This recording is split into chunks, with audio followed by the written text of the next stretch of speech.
All right, guys, welcome back into another episode of the Show Baseball Podcast. Today's date is February 6th, which that means there is less than a week until pitchers and catchers report for spring training. I'm your host, Andrew Parker, as always. And before I get any further into the episode here, I definitely want to ask something very important. It helped me out quite a ton. Wherever you're listening to this, whether it's you're watching me on YouTube right now or you're listening on Spotify, Apple Podcasts, wherever it is you listen to it, please please subscribe. It'd mean the world to me. We're trying to get this thing off the ground and running a little bit. So please help me out as much as you can. But yes, I am joined by Detroit Tigers catching prospect Stephen Scott in this episode. So please stick around for that episode here in just a few minutes. We'll shoot to that. But, we talked about quite a few things in regards to, his transition to the Tigers organization from the Red Sox and, what he had to go through this year and starting in a new org for the first time since he got drafted. So definitely stick around for that. I did want to kind of highlight a little bit, during the interview, we did talk about, the Detroit Tigers playoff run and how, Steven got to watch that from home after his season end in Toledo. And something that, kind of struck me is, the Detroit Tigers are not going anywhere. They're a team that won 86 games last year. They made the playoffs, and I don't think they're going anywhere. I mean, they just signed Jack Flaherty the other day. Their rotation already has the reigning Cy Young winner. They have two prospects that are rated in the top 10 in all of baseball, according to MLB.com, with Jackson Jobe and Max Clark. So Jobe is probably going to be part of that rotation at some point, joining Flaherty and Tariq Skubal. I don't think that team's going anywhere. They might be lacking on the bats, and they might be banking on a few of the younger guys to take some strides. But I just think you can't sleep on the Tigers right now, and I think my chat with Steven kind of amplified that a little bit to where it's one of those things that, watching a team like this that's got a really good pitching staff and they have the hitters kind of coming in. They signed a guy like Gleyber Torres for the infield, which might not move the needle too much, but he could be a very good piece, just complementing the other guys in the lineup already. So, without further ado, I'm going to shoot you on to the interview with Stephen Scott, and hope you enjoy. All right, I am joined by Stephen Scott of the Detroit Tigers organization. And Stephen, I know we were just talking a little bit off air. Obviously, the off season's coming to a close. I know you report here to camp pretty soon. So I wanted to ask you, how has the off season been treating you so far? Oh, it's gone really well. I always like to take a little bit of maybe the first month and a half to kind of relax, put baseball down. Got to watch it on TV this year, watch the Tigers and some of the guys that I played with be successful in the playoffs, which was awesome to see and fun. But put it down for about the first month and a half, and then just slowly work back into it before Christmas. And then once January hits, it feels like a sprint. Yeah, it's I feel like that's kind of something that once January 1 hits, and obviously you have free agency in full swing, and I know fans are getting a little queasy and I guess just a little excited for spring coming up. But obviously you're going to be down in Florida here within the next week, and I'm sure you're ready to get back to it.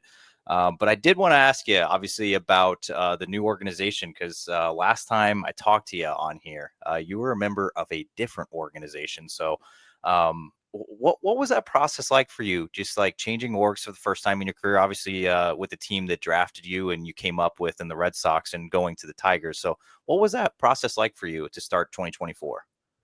Yeah, it was a whirlwind. It was a lot. And so I was released towards the end of spring training.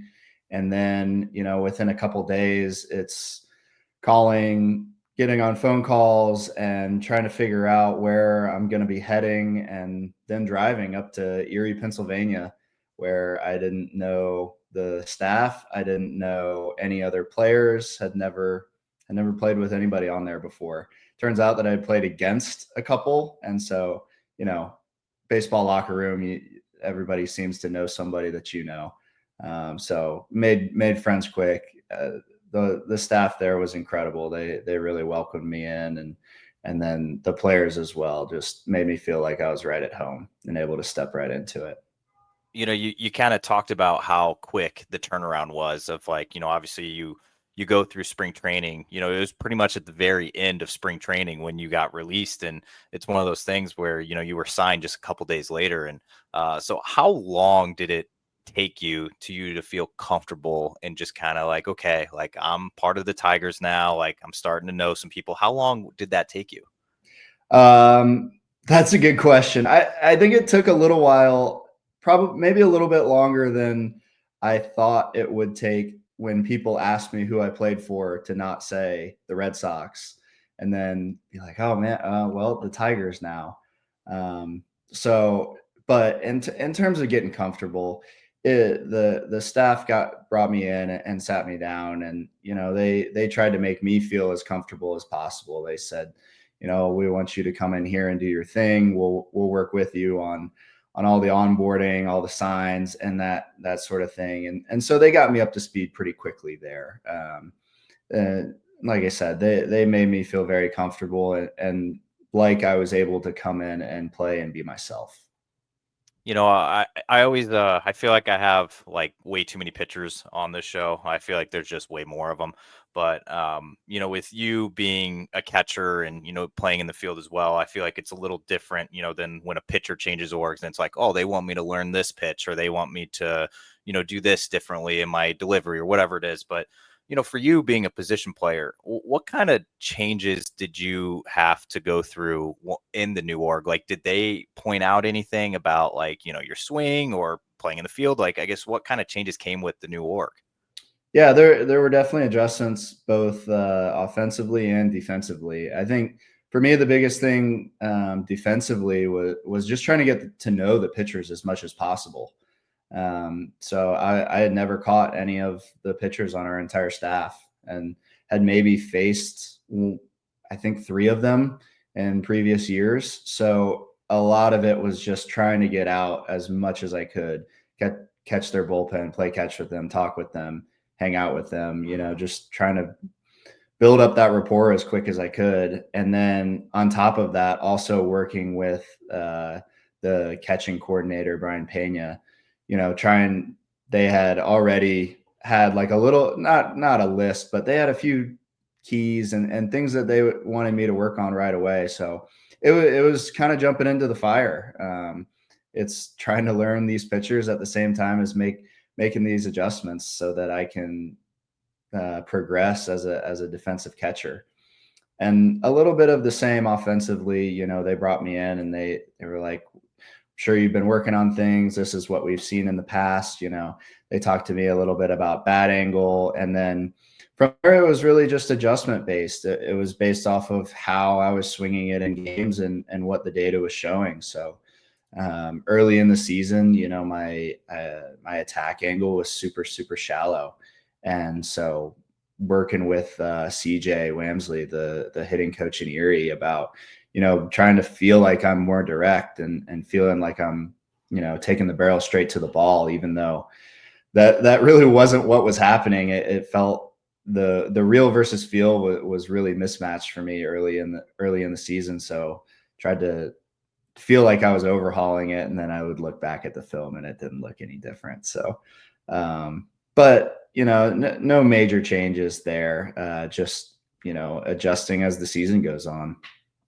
Yeah, I just took a peek at your numbers just from last year, and I know obviously there's a lot more that goes into how your season was than just looking at a box score or like season stats. But obviously it did stick out to me that there in AA, whenever you were for this year, you carried an OPS over 900. Then in AAA there in Toledo, you were over 800. And I feel like the hitting side of things has never really been a side of you, I guess, that's really struggled. I just remember you going up to AAA Worcester and hitting like a 3-run home run every time you were at the plate just 2 years ago. So I feel like for you in the box this year, what do you think aided in your success in the box? Just being able to put up the numbers you did in AA, then going up to Toledo and having some success again in the box. I guess, what do you think helped you?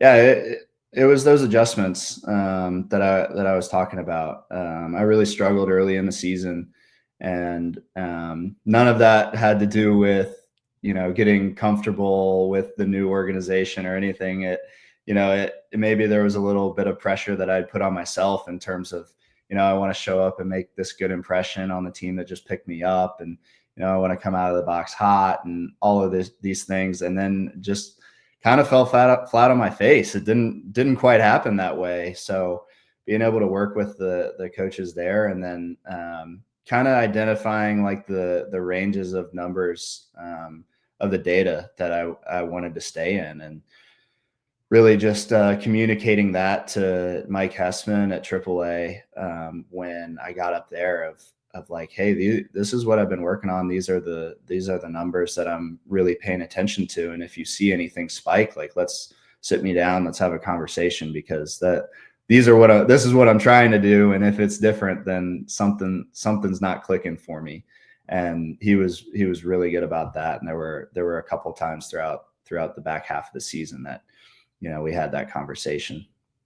So we were talking off air a little bit about your defensive side of your game just this past year. And obviously I saw you were listed as an outfielder. I think that's probably, like you said, it's probably been like that since you were drafted, I think, from Vanderbilt. But, this year you saw, primarily time at catcher, but you also saw some time in left field, and then first base as well, which I remember you were playing first base in Worcester as well last year, 2 years ago, I guess now. But for you in the field this year, what was it like playing left field again for the first time in years? Oh man, it was it was fun. I had a good time.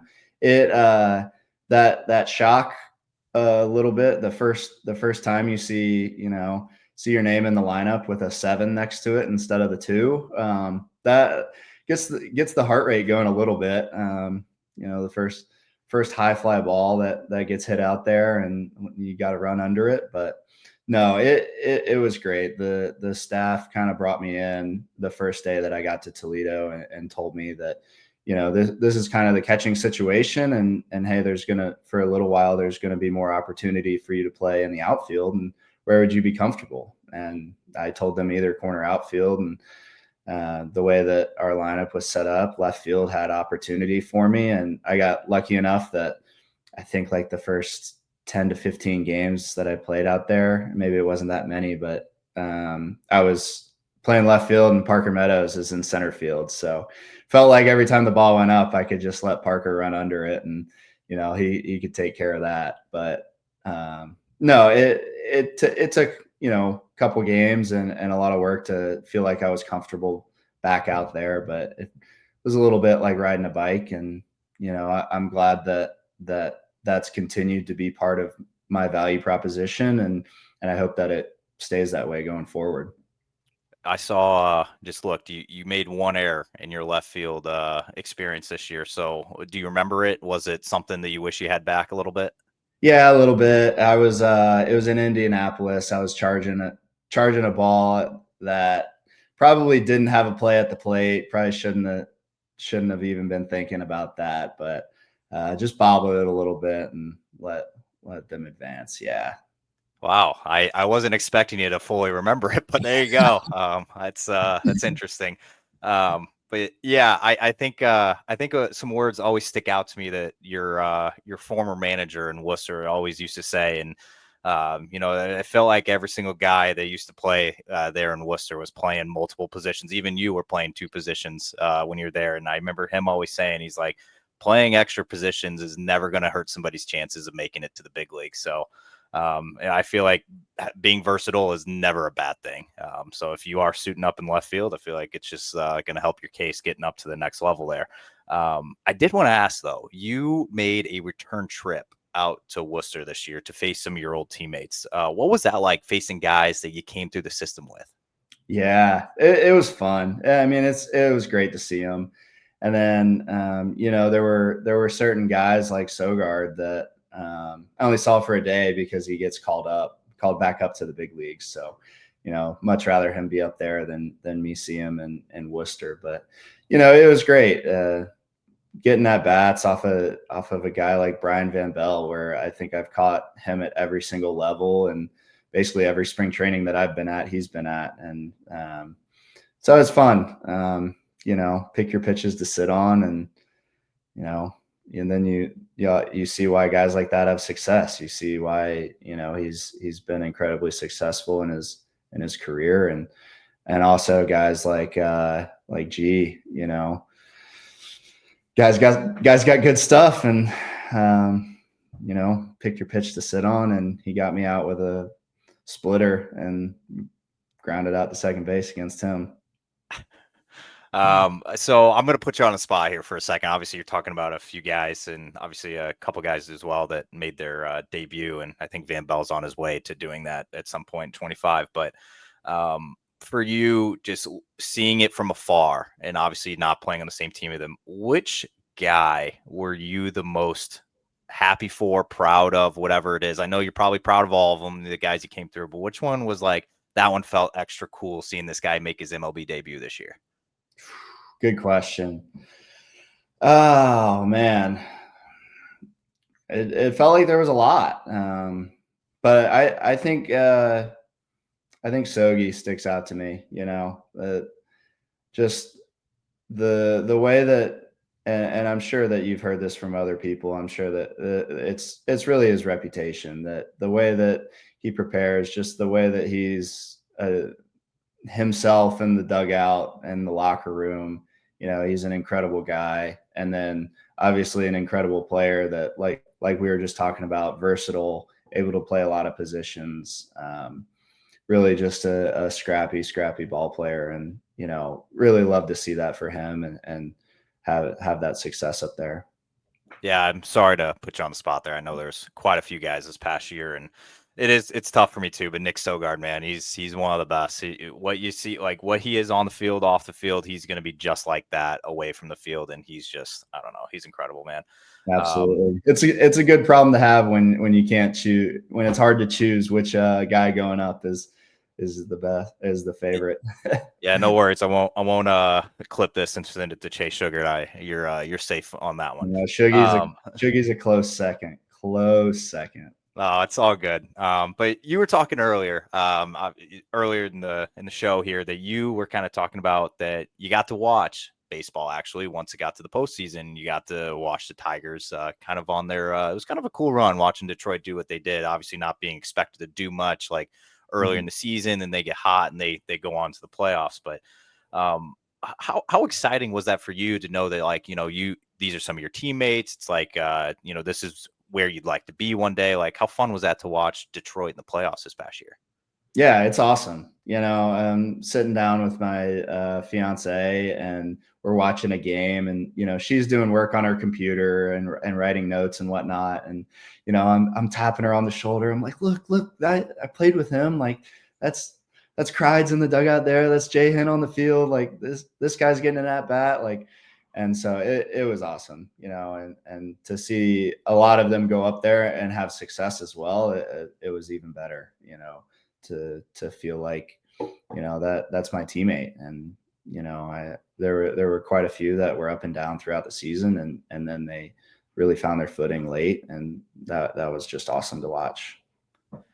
I did want to ask too, I forgot to ask this earlier, but you in the clubhouse, you kind of had a thing. And once you left Worcester, it was crosswords. That was a Steven Scott thing. And then when you left, I heard Nico Cavada say, I still put one at his locker, because your locker was empty for a few weeks after you were gone.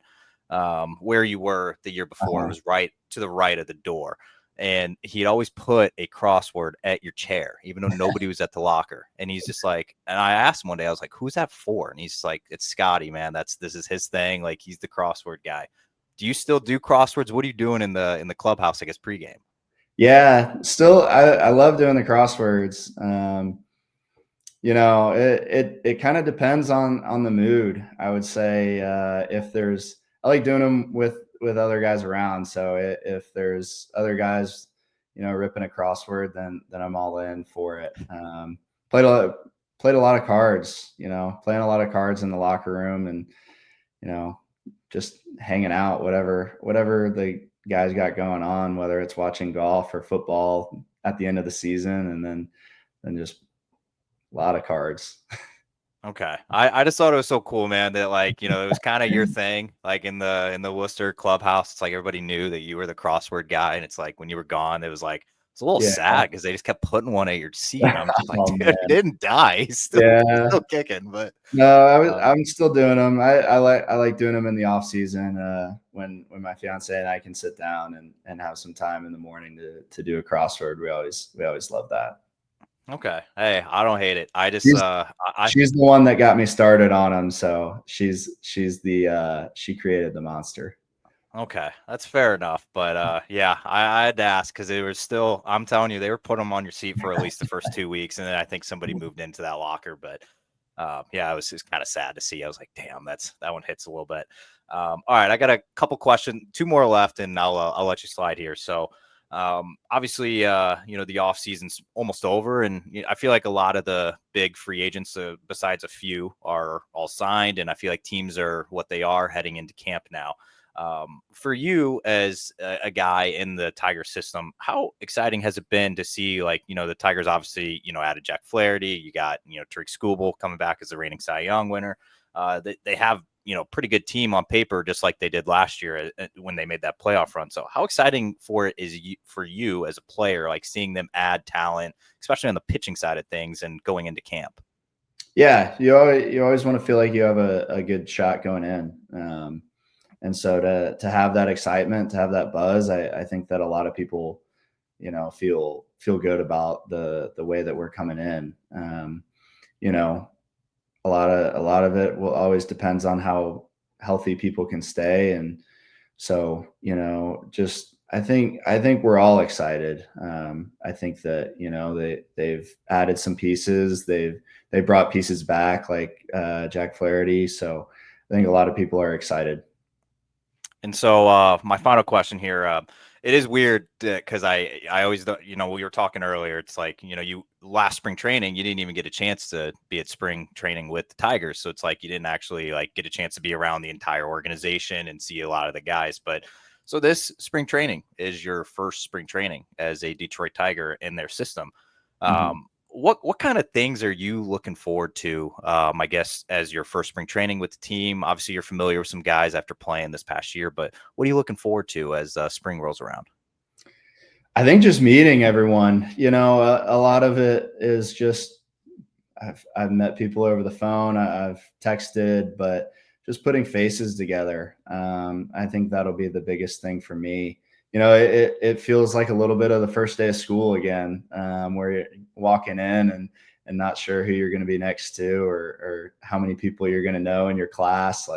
There's a little bit of maybe some nervous anxiety for me going into it, but really excited just to meet everybody, just to see faces and try to put my best foot forward going into camp.